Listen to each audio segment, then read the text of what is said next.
दोस्तों नमस्कार, मैं BR सैनी सभी स्टूडेंट को आज की ऑनलाइन क्लास में स्वागत है। दोस्तों आज की ऑनलाइन क्लासेज में आज की क्लास में हम कृषि रसायन विज्ञान है, एग्रीकल्चर केमिस्ट्री है, उसका जो चैप्टर संख्या 7 है उसके बारे में हम थोड़ा सा जानेंगे। हालांकि हमने 2-3 क्लास में पीछे की 2-3 क्लास में उसके बारे में पढ़ भी रहे हैं। तो देखो हमारा चैप्टर संख्या जो 7 है उसका नाम हम रखेंगे, वो नाम है पादपों के आवश्यक पोषक तत्व। ये अपने पास क्या है, चैप्टर संख्या 7 है और इस चैप्टर में से जो माध्यमिक शिक्षा बोर्ड का सिलेबस है उसमें 10 नंबर के सवाल आने रखे हैं। ये 10 नंबर के सवाल इसी चैप्टर में से पूछे जाएंगे। मैं ऐसा कह दूं कि चैप्टर बहुत अच्छा है, समझने वाले के लिए बहुत इजी है। अपने पास हम कहीं पत्ते के बारे में जानने का प्रयास कर रहे हैं। देखो हम अभी तक जो पढ़ रहे थे वो था आवश्यक पोषक तत्वों का वर्गीकरण पढ़ रहे थे। हम पढ़ रहे थे आवश्यक पोषक तत्वों का वर्गीकरण ये पढ़ रहे थे और इसमें से हमने एक वर्गीकरण पूरा कर लिया था। एक अगर हमने पूरा करे थे वो कौन सा क्या था, मात्रा या मात्रात्मक आवश्यकता के आधार पर।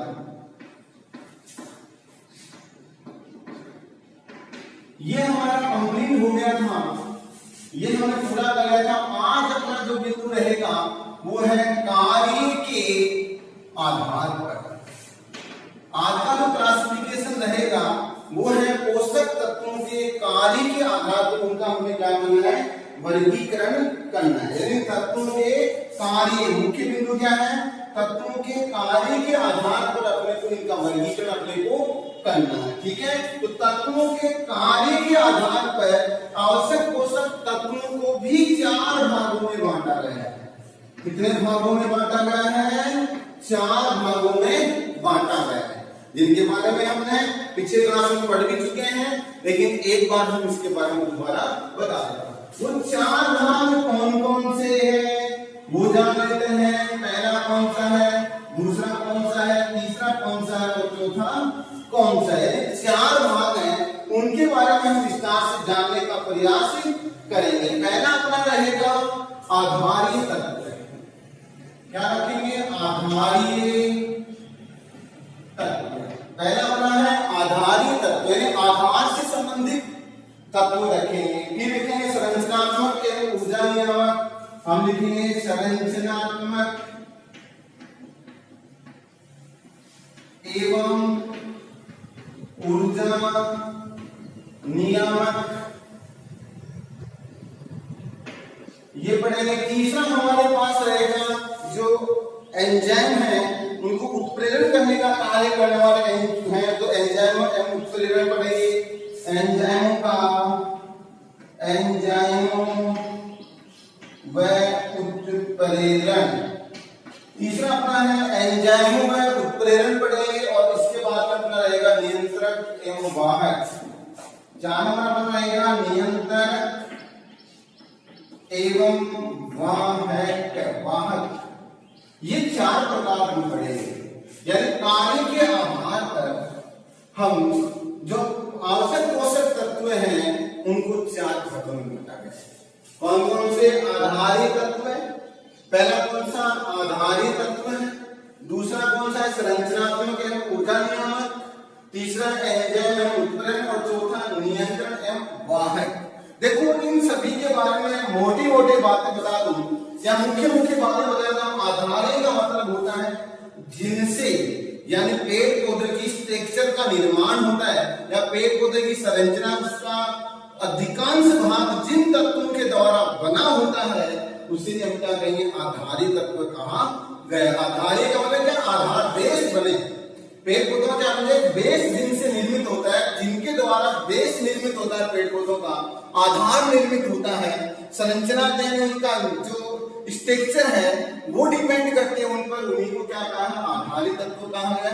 ये क्या है, पेड़ पौधे के लगभग 90% भाग बनाने का कार्य यही करते हैं। इसमें मुख्य रूप से आपको पता ही होगा कौन आते हैं, CH2 आते हैं। C का मतलब कार्बन, H का मतलब हाइड्रोजन और O का मतलब कौन सा है, ऑक्सीजन है। ठीक है, इसी प्रकार से हम कहेंगे दूसरा अपने पास है संरचनात्मक ऊर्जा नियामक। इसमें हम क्या पढ़ेंगे, ऐसे तत्वों का अध्ययन पढ़ेंगे, इसमें ऐसे तत्वों का अध्ययन करेंगे, इसमें ऐसे तत्वों का अध्ययन करेंगे जो क्या है, संरचना भी बनाए और ऊर्जा को संग्रहण करने का कार्य करें, ऊर्जा को कलेक्ट कर लें, ऊर्जा को संग्रहित करें। इसमें मुख्य रूप से आपको पता है Pn आता है, Kp आता है, Kpn है जो अपने पास उर्वरक से संबंधित है सारे।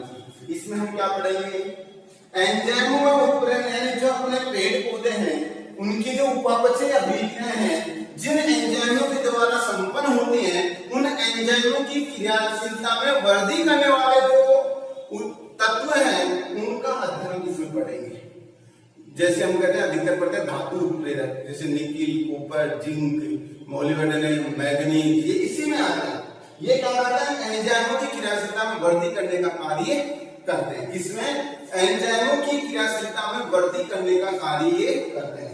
नियंत्रण एवं वाहक, जो क्या है, ऊर्जा का वाहक है, ऊर्जा को एक स्थान से दूसरे स्थान पर ले जाने का कार्य कर रहे हैं, अभिक्रिया को कंट्रोल करने का कार्य कर रहे हैं, उपापचय अभिक्रिया को नियंत्रण रख रहे हैं, वो सारे इसमें पढ़े जाएंगे। ठीक है, अब हम ऐसा करते हैं, एक एक के बारे में विस्तार से जानने का प्रयास कर रहे हैं, एक एक के बारे में विस्तार से जान लेते हैं। कैसे लें, देखो पहला, सबसे पहला हम पढ़ेंगे वो है आधारीय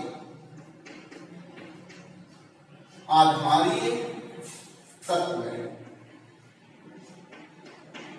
पहला कौन सा पढ़ेंगे, आधारीय तत्व। सबसे पहला जो अपना रहेगा वो है आधारीय तत्व। देखो इस प्रकार के तत्व है, हम कहेंगे इस प्रकार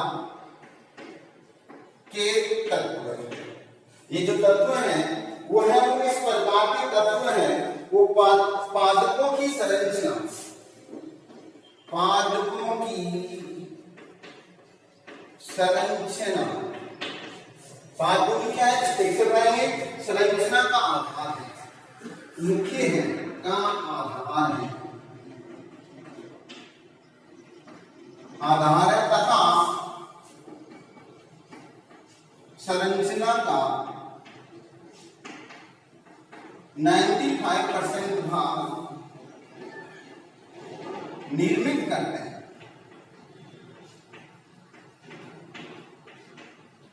संरचना का 95% भाग क्या करते हैं, निर्मित करते हैं, भाग बनाते हैं, उन्हें क्या बोलते हैं, आधारित तत्व बोलते हैं। आधारित तत्व कहलाते हैं, आधारित तत्व कहलाते हैं। देखो पहला था आधारित तत्व है, पहला कौन सा है दोस्तों, आधारित तत्व है। आधारित तत्व के बारे में जान रहे हैं। आधारित तत्व का मतलब होता है इस प्रकार के तत्व, इस प्रकार के तत्व पादपों की संरचना, पादपों की संरचना का आधार है, पादपों की संरचना का आधार है। किसका आधार है, पादप होते हैं उनकी संरचना क्या है, आधार है। इसके अलावा हम कहेंगे संरचना का 95% भाग इन्हीं से बनता है। 95% भाग किनसे बनता है, जो अपने आधारित तत्व है उन्हीं से क्या होता है, 95% भाग बनता है। किनका, पेड़ पौधों का 95% भाग, 95% भाग है उन्हीं से बनता है। जैसे हम कहेंगे इसमें कौन कौन से रखेंगे, अपने पास कार्बन भी इसी का है, हाइड्रोजन भी इसी का भाग है और ऑक्सीजन भी इसी का भाग है। मुख्य रूप से कौन कौन से हैं, CHO जो मुख्य तत्व है, मुख्य पोषक तत्वों के कैटेगरी मान लो, वो अपने पास है। तो पहला भाग इसका कंप्लीट हो गया, जिसका नाम क्या है, आधारीय तत्व है। आधारीय तत्व में हमने पढ़ा जो संरचना का आधार है, जिससे क्या है, पेड़ पौधे क्या है, पेड़ पौधों का 95% भाग निर्मित होता है। ठीक है, इसके बाद 2 नंबर पढ़ेंगे हम जो अपने पास क्या है, संरचनात्मक एवं ऊर्जा नियामक। दूसरा अपने पास है, वो हम पढ़ेंगे, जिनके बारे में हम जानेंगे, वो है क्या पढ़ेंगे, संरचनात्मक, 2 नंबर लगाकर हम पढ़ेंगे संरचनात्मक एवं नियामक। देखो, संरचनात्मक एवं ऊर्जा नियामक, सॉरी हम यहां लिखेंगे ऊर्जा नियामक, पूरा लिखेंगे ऊर्जा नियामक। देखो इसमें नाम से पता चल रहा है, नाम से पता ही चल रहा है, वो पूरा किस पे डिपेंड है, नाम से ही पता चल रहा है सभी चीजों का कि नाम का डिपेंड क्या है, संरचनात्मक एवं ऊर्जा नियामक। मतलब ये नियामक का होता है कलेक्ट करना, नियामक का होता है इकट्ठा करना, ठीक है, और इसको ऊर्जा को संरचना में, संरचना का आधार है। तो हम क्या कहेंगे, इस प्रकार के जो तत्व हैं, इस प्रकार के तत्व है संरचना निर्मित करते हैं,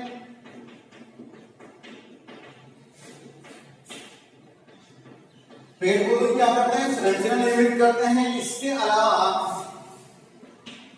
इसके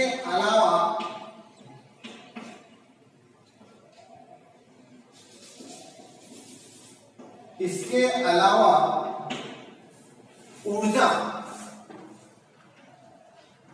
ऊर्जा का संग्रह करते हैं।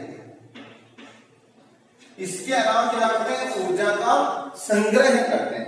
ये चीज अपने को ध्यान देना था, वो ये था, ध्यान देने की बात ये है, संरचनात्मक एवं ऊर्जा नियामक होते हैं, संरचनात्मक एवं ऊर्जा नियामक होते हैं। इस प्रकार के तत्व संरचना निर्मित करते हैं, इसके अलावा ऊर्जा का संग्रह करते हैं। ऊर्जा को क्या करते हैं, कलेक्ट करते हैं, ऊर्जा को क्या करते हैं, इकट्ठी करते हैं। इसमें मुख्य रूप से जो तत्व आएंगे वो है, लिखेंगे हम, जैसे कौन कौन से आएंगे आपको पता है, नाइट्रोजन इसी कैटेगरी का आएगा, फास्फोरस इसी कैटेगरी का है, और पोटेशियम भी इसी कैटेगरी का है। यानी इन तीनों तत्व क्या करते हैं, ऊर्जा का संग्रह करते हैं, ऊर्जा को कलेक्ट करने का कार्य करते हैं, ठीक है, और सल्फर भी इसमें रखा है, ठीक है। तो अपने पास ये 2 प्रकार के एलिमेंट्स हो गए, 2 प्रकार के तत्व हो गए, आवश्यक तत्व 2 हो गए। अब हम बात करेंगे तीसरा, एंजाइम व उत्प्रेरक। इसकी बात करेंगे, एंजाइम व उत्प्रेरक की बात हम करेंगे, ठीक है। तो अपने पास तीसरा है, वो है एंजाइम व उत्प्रेरक। हम तीसरा पढ़ेंगे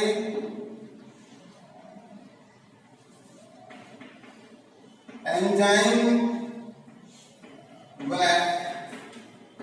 उत्प्रेरक।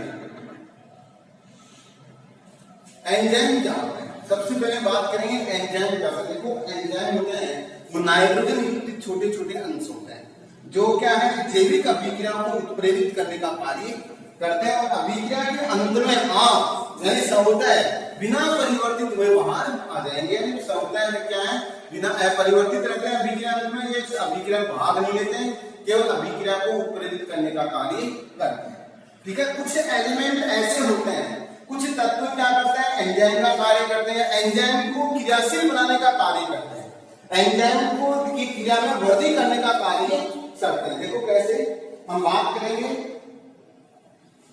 इस प्रकार के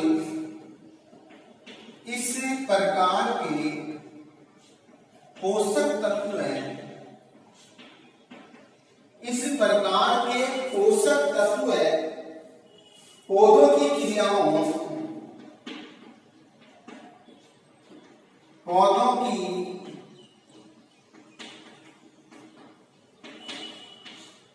की क्रियाओं के लिए आवश्यक एंजाइम को, पौधों की क्रियाओं के लिए आवश्यक एंजाइम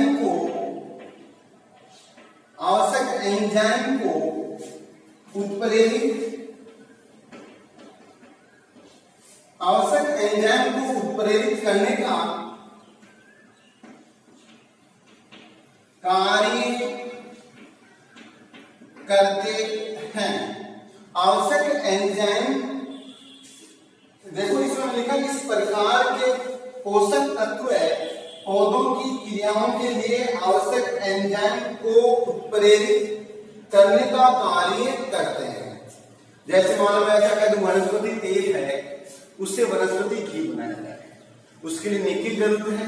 कई बार क्या होता है कि निकिल के अनुपस्थिति में अभिक्रिया धीमी गति से संपन्न होती है, तो निकिल तो किसका कार्य कर रहा है? उत्प्रेरक का कार्य कर रहा है।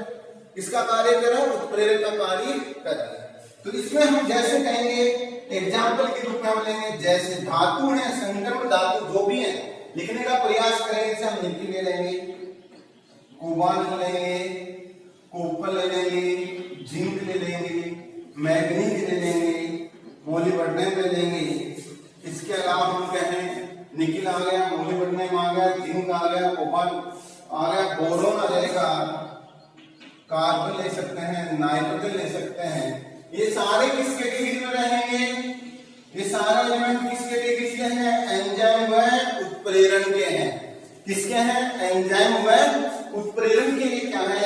इस कैटेगरी में आने वाले तत्व हैं, आने वाले जो पोषक तत्व हैं। ठीक है, इसके बाद में अपने पास बात करते हैं नंबर 4 नियंत्रक व वाहक।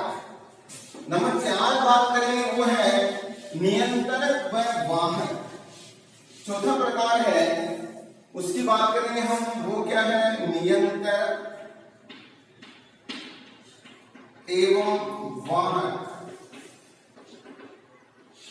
नियंत्रण का क्या? कंट्रोल, और कंट्रोल के साथ साथ क्या होगा कि आयनों का वाहक का कार्य करते हैं। तो इसमें यानी इस प्रकार की जो ये भाग है नियंत्रक एवं वाहक है, इसमें जो पोषक तत्व है इस भाग में हम जो पढ़ेंगे वो ऐसे पोषक तत्व पढ़ेंगे जो क्या है? उपापचयी अभिक्रियाओं को नियंत्रित करने का कार्य भी करते हैं। किसको? उपापचयी अभिक्रियाओं को नियंत्रित करने का कार्य भी करते हैं, एवं इसके अलावा आयनों का वाहक भी बने रहते हैं। आयनों को भी क्या है? एक स्थान से दूसरे स्थान पर, वहां क्या है? एक स्थान से दूसरे स्थान पर ले जाने का कार्य करते हैं। तो हम क्या लिखेंगे? हम लिखेंगे इस प्रकार के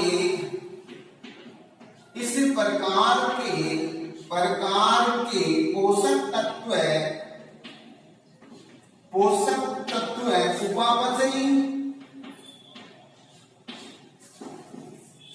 क्रियाओं को नियंत्रित करते हैं तथा आयनों का वाहक भी होते हैं। यानी ये क्या करेंगे कि जो उपापचयी अभिक्रिया है उनको क्या है? नियंत्रित करेंगे, उनको कंट्रोल करेंगे, उनकी दर को प्रभावित करेंगे, बढ़ेगा या घटेगा वो क्या है? धीरे धीरे उसके बारे में जानेंगे। इसके बाद में हम कहेंगे आयनों का वाहक है, आयनों को एक स्थान से दूसरे स्थान पर ले जाने का कार्य किए करते हैं। इसमें मुख्य रूप से हम कहेंगे कैल्शियम, पोटेशियम, मैग्नीशियम है। जैसे हम लिखेंगे इसके एग्जाम्पल अपने पास है, एक तो कौन सा है? कैल्शियम, एक कौन सा है? मैग्नीशियम, और एक कौन सा है? पोटेशियम। ये इस कैटेगरी में आते हैं। तीनों जो एलिमेंट्स हैं वो इस भाग के हैं। तीनों पोषक तत्व हैं वो कौन से हैं? नियंत्रक एवं वाहक का कार्य करते हैं। ठीक है, इस प्रकार से अपना जो 3 नंबर का वर्गीकरण था, 2 नंबर का वर्गीकरण, पहला तो मात्रात्मक आवश्यकता के आधार पर पूरा हो गया। दूसरा हमने पढ़ लिया कार्य के आधार पर, इसको 4 भागों में बांटा। आधार्य तत्व जो क्या है? स्ट्रक्चर का आधार होता है, CHO 95% भाग बनाते हैं। संरचनात्मक ऊर्जा नियामक है, ऊर्जा का संग्रहण करने का कार्य करते हैं। उसमें क्या है? PN क्या होता है? PKN होता है। एंजाइम एंजाइम को मोटिवेट करने का कार्य करते हैं, उत्प्रेरित करने का कार्य, इसमें संक्रमण धातु आता है लगभग, और नियंत्रण एवं वाहक के रूप में आता है कैल्शियम, मैग्नीशियम व पोटेशियम आता है। ठीक है, इसके बाद हम वर्गीकरण नंबर 4 की चर्चा करेंगे। 3 की चर्चा करेंगे। ये तो कंप्लीट हो गया। अब इसके बाद हम बात करेंगे वो है 3 नंबर बात करेंगे। 3 नंबर की बात है तो वो अपने पास है किसके आधार पर है? पोषक तत्वों की गतिशीलता के आधार पर करते हैं। 3 नंबर बात करेंगे, सी लगा लेंगे, पोषक तत्व है या तत्वों कि गतिशीलता के आधार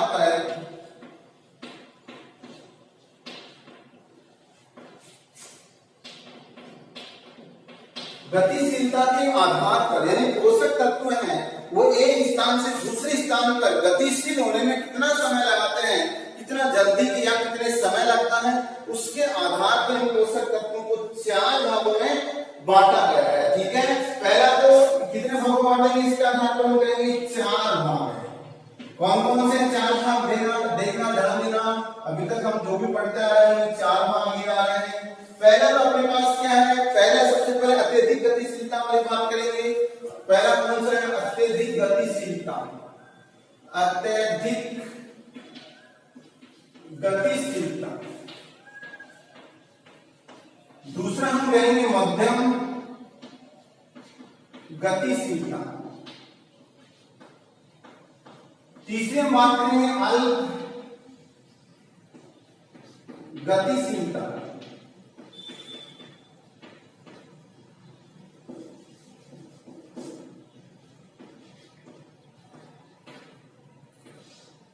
और चौथी बात करेंगे हम अल्प के बारे में, कहेंगे अचल गतिशीलता। अचल गतिशीलता। क्लियर? देखो हमने टोटल कितने भाग लिए हैं, 4 भाग लिए हैं। पहला कौन सा लिया, अत्यधिक गतिशीलता। दूसरा हमने मध्यम गतिशीलता। तीसरा हमने अल्प गतिशीलता और चौथा हमने लिया अचल गतिशीलता के बारे में जाना है। दोबारा ध्यान दे रहे हैं, हमने क्या किया है, पोषक तत्वों की गतिशीलता के आधार पर जो अपने पास एलिमेंट है, आवश्यक पोषक तत्वों को 4 भागों में बांटा गया है। पहला है अत्यधिक गतिशीलता, दूसरा मध्यम गतिशीलता, तीसरा अल्प गतिशीलता और चौथा है अचल गतिशीलता। चौथा कौन सा है, अचल गतिशीलता की बात करें। तो हम सबसे पहले इन चारों के बारे में जान लें। पहला अपने पास क्या है, अत्यधिक गतिशीलता। अत्यधिक गतिशीलता,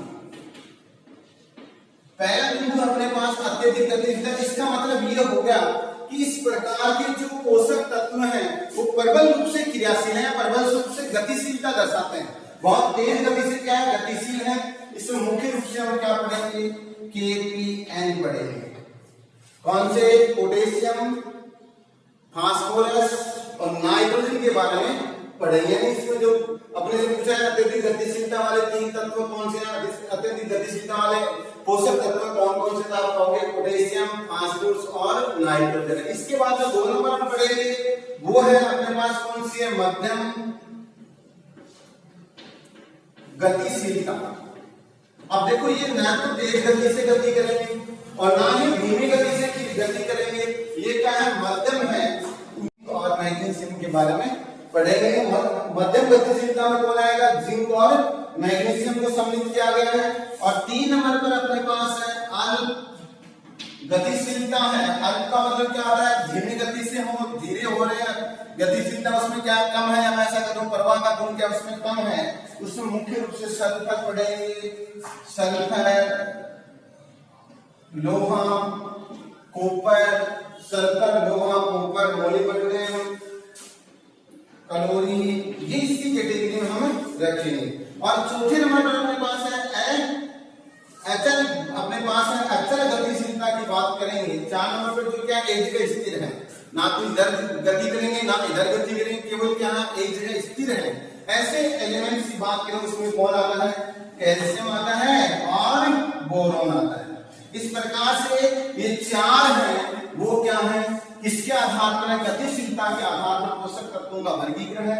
उसको 4 भागों में बांटा गया है। पहला अत्यधिक गतिशीलता, दूसरा मध्यम गतिशीलता, तीसरा अल्प गतिशीलता और चौथा अचल गतिशीलता। ठीक है, इसके बाद में हम बात करेंगे वर्गीकरण हो गया अपने 3 प्रकार के वर्गीकरण के बारे में। अपने पास वर्गीकरण नंबर आता है 4। चौथा वर्गीकरण है वो है